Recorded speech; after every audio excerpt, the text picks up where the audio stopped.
कैसे आप सब लोग। विशाल पांडे और अरमान मलिक के बीच में बिग फाइट। यहाँ दोस्तों बिग बॉस ओटीटी से बिग बेस्ट अपडेट यहाँ देखने को मिलता है। सबसे पहले कि अरमान मलिक और विशाल पांडे के बीच में ज़बरदस्त फाइट हुआ, जहाँ विशाल पांडे और अरमान मलिक भीड़ पड़े आपस में, और जहाँ पे विशाल पांडे और अरमान मलिक की हाथापाई होते होते रह गई, जहाँ लव केस कटरिया सामने आ जाते हैं और दोनों का बीच बचाव करने लगते हैं। हो सकता है अगर लवकेश पांडे और रणवीर सूरी बीच में नहीं आते तो हो सकता था मामला कुछ और हो सकता था कि विशाल पांडे और अरमान मलिक एक दूसरे के ऊपर हाथापाई कर देते और बिग बॉस के रूल के खिलाफ इन दोनों का इविक्शन हो जाता चलते सो से।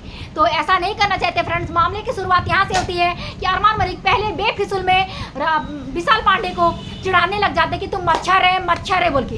ऐसे में वो चिढ़ जाते हैं क्योंकि हमारी खुद की एक पर्सनालिटी होती है। आप एक पर्सनालिटी लेकर के लोगों पे इंप्रेस करने के लिए बिग बॉस शो में आते हो।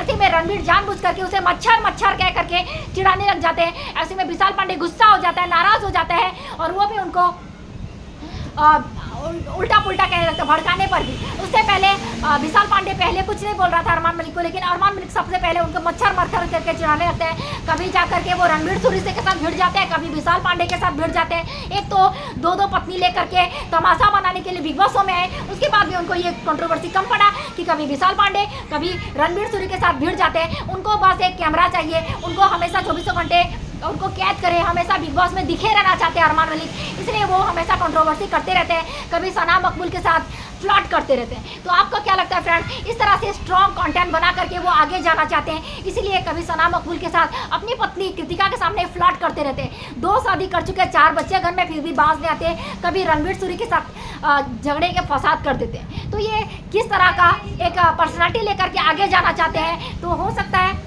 तो किस तरह से इस तरह का झगड़े का फसाद कंट्रोवर्सी लेकर के आगे जाने का सोच रहे अरमान मलिक। उनको ऐसा लगता है कि इस तरह से कंट्रोवर्सी करने पर, सना मकबूल के साथ फ्लर्ट करने पर वो फिनाले तक पहुंच जाएंगे। इस तरह से मेंटालिटी लेकर के अगर पहुंच रहे तो आगे चलकर अनिल कपूर का वार में उनका बहुत अच्छे से एक्सपोज किया जाएगा। आपको क्या लगता है ऑडियंस, अरमान मलिक का क्या पॉइंट ऑफ व्यू है इस शो में आगे ले जाने के लिए? तो फ्रेंड्स, बिग बॉस ओटीटी देखना पसंद करते हैं तो इस चैनल को सब्सक्राइब करके रखेगा, क्योंकि बिग बॉस ओटीटी का लाइव सेशन चल रहा है और सबसे पहला रिएक्शन आपको हमारे चैनल में देखने को मिलेगा। इसलिए ये चैनल को लाइक और सब्सक्राइब करके रखेगा। Thank you so much, love you all.